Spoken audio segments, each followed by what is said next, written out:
அனிதா ராதாகிருஷ்ணன் திருச்செந்தூர் தொகுதியில திமுக சார்பாக நின்று வெற்றி பெற்றார். இவரை இன்னைக்கு காவல்துறையால் கைது செய்யப்பட்டார்.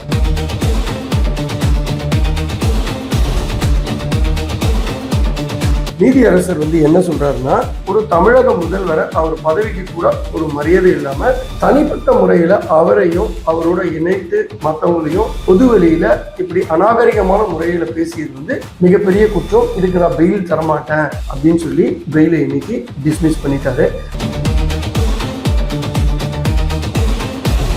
இவர் ஆஜராகாம இவர் என்ன பண்றாருன்னா, சிங்கப்பூருக்கு கிளம்பி போய் அங்க இருக்கிற ஹாஸ்பிட்டல்ல அட்மிட் ஆகிட்டு தன்னோட அட்வொகேட் மூலியம் அவர் உடல்நல சரியில்லை, மீண்டும் உடல்நல சரியான பிறகு அதுந்த ஒத்துழைப்பு தருவாருன்னு சொல்றாங்க.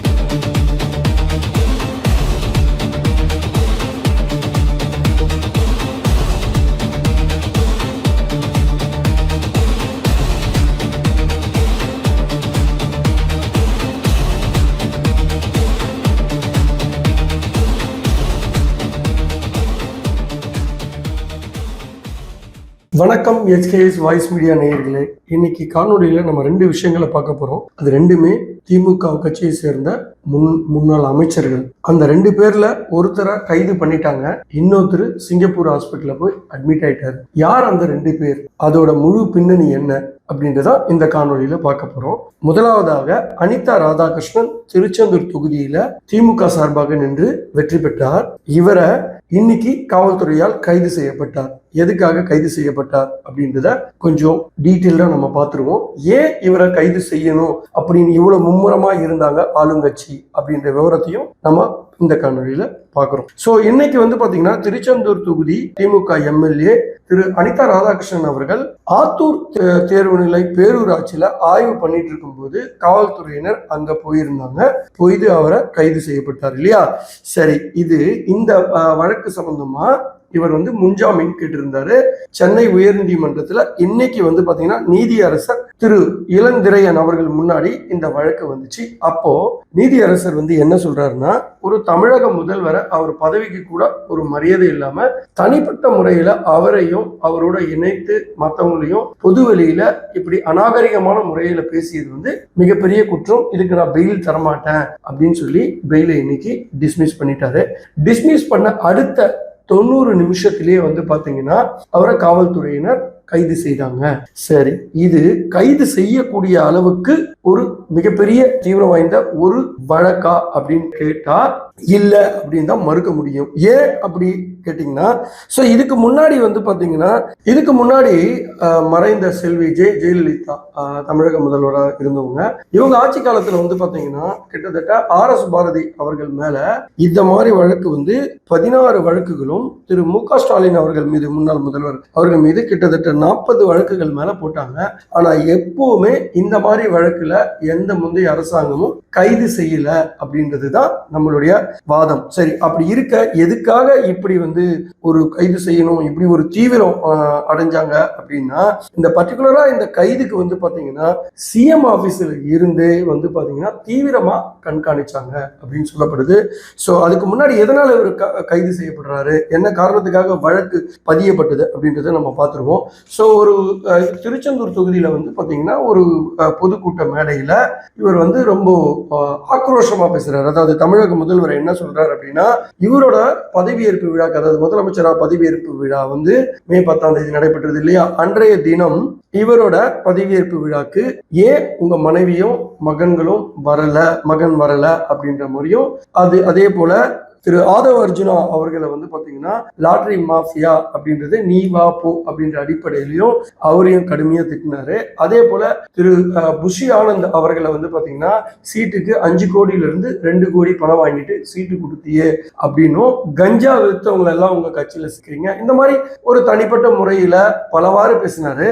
ஆனா முதல்வரை கூடவே பாத்தீங்கன்னா ஒரு நடிகையோட இணைச்சு தவறான முறையில பேசினாரு. அப்படி பேசினது நீ எல்லாம் தமிழகத்தின் முதல்வரா எங்களுக்கு வந்துட்ட அப்படின்னு சொல்லி ஒரு மாதிரி ஏகவசத்தின பேசினது வந்து பாத்தீங்கன்னா தமிழக முதல்வர் அவர்களுக்கு கடுமையான கொந்தளிப்பையும் கோபத்தையும் ஏற்படுத்திச்சுன்ற அடிப்படையில தான் திமுக கட்சி சார்பாக முதல்வரே வந்து பாத்தீங்கன்னா நிர்வாகியை கூப்பிட்டு அவர் மேல ஒரு கம்ப்ளைண்ட் கொடுக்க சொல்லி அதன் மீது வந்து காவல்துறையினர் வழக்கு பதிவு செஞ்சாங்க. இதுல ஆதவ் அர்ஜுனா அவர்களும் கடுமையான கோபம் தான் சொல்லப்படுது. ஏன் அப்படின்னா ஆதவ் அர்ஜுனா அவர்களை வந்து பாத்தீங்கன்னா லாட்டரி சீட்டு மாஃபியான்னு சொல்றது மட்டும் இல்லாம உனக்கு தில்லு இருந்தா உன் தொகுதி எம்எல்ஏ ராஜினாமா பண்ணிட்டு திருச்செந்தூர்ல என்ன வந்து எதிர்த்து ஜெயிச்சுப்பாரு அப்படின்னு சொல்லி சவால் விட்டதும் அவர் வந்து உரிமையில நீ வா போன்னு பேசினதும் இது ஆதவ் அர்ஜுனா அவர்களுக்கும் கடுமையான கோபத்தை உண்டு பண்ணிச்சுன்னு சொல்றாங்க. அதன் அடிப்படையில தான் சிஎம்மோட கண்ணசைவிலையும் திரு ஆதவ் அர்ஜுனா அவர்களோட மேற்பார்வையிலையும் தான் உடனடியாக திருச்செந்தூர்ல அங்க இருக்கிற எஸ்பியை கூப்பிட்டு இவரை கைது செய்தே ஆகணும். ஏன் அப்படின்றத முன்னாடியே இவங்க வந்து பாத்தீங்கன்னா சில சிக்னல் வந்து கோர்ட்ல இருந்து அவங்களுக்கு கிடைச்சிருக்கு. இந்த கேஸ் வந்து எப்படி இருந்தாலும் டிஸ்மிஸ் ஆகப்படும் அப்படின்ற சிக்னல் கிடைச்சதுனால உடனடியாகவே வந்து பாத்தீங்கன்னா அங்க இருந்த எஸ்பிக்கு வந்து தகவல் சொல்லப்பட்டு அவரை வந்து கைது செய்து ஆக வேண்டும் என்ற அடிப்படையில போய் கைது செய்ய போன இடத்துல கூட வந்து பாத்தீங்கன்னா அவர் வந்து தன்னோட அட்வொகேட் வரட்டும்னு ஏதோ மழுப்பலாம் பார்த்திருக்காரு. பட் அவரை விடுற மாதிரி இல்ல. ரெண்டாவது தன் கார்ல வரன்னு சொல்லியிருக்காரு, அங்கேயும் அவர் விடுற மாதிரி இல்ல. சோ கைது செய்யணும் அப்படின்ற அடிப்படையில இன்னைக்கு வெள்ளிக்கிழமை நிச்சயமா சனி ஞாயிறு அவரால் பெயில் வாங்க முடியாது. ஸோ குறைஞ்சது ஒரு 5 நாளாவது உள்ள இருக்கணும்ன்ற அடிப்படையில தான் இந்த வழக்கு வேகமாக வழக்கு போடப்பட்டது. இதுக்கப்புறமா லஞ்ச வழக்கு அதெல்லாம் அப்புறமா வரும் பின்னாடி. ஆனா உடனடியாக கைது செய்யணும். இந்த மாதிரி திமுக அமைச்சர்கள் யாரும் இதுக்கப்புறமா நிர்வாகிகள் யாரும் இந்த மாதிரி பேசக்கூடாது. அப்படி பேச விட்டோம்னா இவர்கள் தொடர்ந்து இப்படி நம்மள பொதுவெளியில ஏக வசனத்துல பேசுவாங்க, தனிப்பட்ட முறையில விமர்சிப்பாங்க அப்படின்றதுதான் சிஎம் ஆபீஸோட மிக முக்கிய அஜெண்டாவா இருந்திருக்கு. அதாவது சிஎம்மோட நிழல் புள்ளிகள் சொல்லுவாங்க, அது யாருன்னு நான் சொல்ல மாட்டேன், உங்களுக்கே தெரியும். சோ அந்த நிழல் புள்ளிகளோட மேற்பார்வையில தான் எல்லாமே நடக்குது.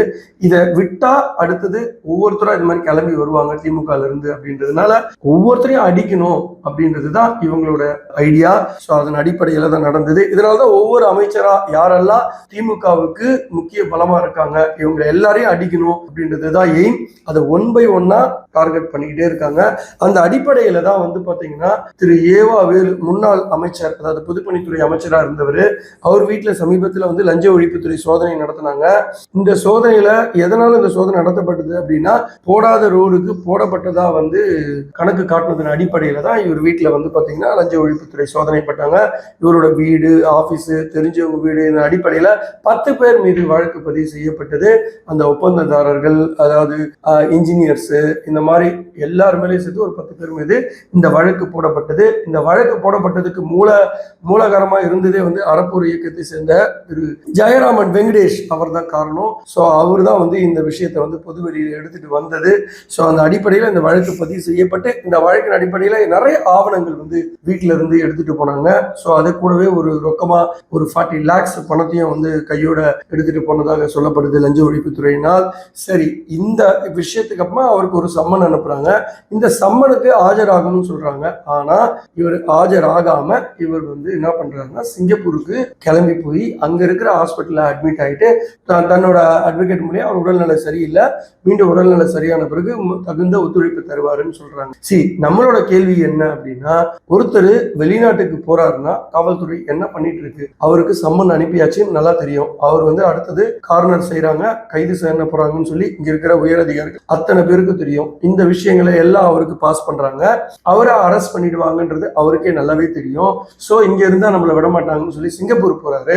சிங்கப்பூர் போற வரைக்கும் யாருக்கும் தெரியாம எப்படி அவர் ஏர்போர்ட்ல தாண்டி போறாரு. அங்க இருக்கிற ஏர்போர்ட்ல இருக்கிற போலீஸ் அதிகாரிகள் என்ன பண்றாங்க, உளவுத்துறை என்ன பண்ணுது? சோ இது தெரிஞ்சே விடப்பட்டாரா இல்ல பொழைச்சு போட்டோம் அப்படின்னு சொல்லி தமிழக அரசு வந்து விட்டுடுச்சா அப்படின்றதுதான் $1 பில்லியன் கேள்வி. சோ எதுவாக இருந்தாலும் தவறு செய்தவர்களை விடக்கூடாது, விடமாட்டேன் அப்படின்னு சொன்ன முதல்வர் இவரை மட்டும் எப்படி விட்டாரு? சோ யாரை நம்பி இந்த பொறுப்பை ஒப்படைச்சாரு? இந்த பொறுப்பை ஒப்படைச்சவரே எப்படி இந்த தகவல் வந்து அவருக்கு பரிமாறப்படுகிறது? ஸோ நிறைய விஷயங்கள் என்ன முன்னேற்க பண்ண போறோம், அப்படி முன்னேற்பாடு என்னெல்லாம் நடக்குது, அதாவது திமுகவை சேர்ந்தவர்களை அரெஸ்ட் பண்றதுக்கோ இல்ல அவங்க மீது வழக்கு பாயறதுக்கு எடுக்கக்கூடிய அத்தனை முயற்சிகளும் விஷயங்களும் கன்சர்ன் பர்சனுக்கு வந்து தெரியுது அப்படின்னு சொல்லப்படுது. ஸோ இது வந்து இன்டெலிஜென்ட்டோட தோல்வியா அல்லது தெரிந்தே தான் விடப்பட்டதா அப்படின்றது தெரியல. மக்களே, உங்களுக்கு ஏதாவது இதுல சொல்ல வேண்டிய விஷயங்கள் இருந்ததுன்னா த்ரூ கமெண்ட்ஸ்ல சொல்லுங்க. நம்ம இது பேஸ்ட் ஆன் தட் அடுத்த வீடியோல நாம இதை பத்தி விவாதிப்போம். அதுவரை உங்களிடமிருந்து விடைபெறுவது உங்கள் HKS. நன்றி, வணக்கம்.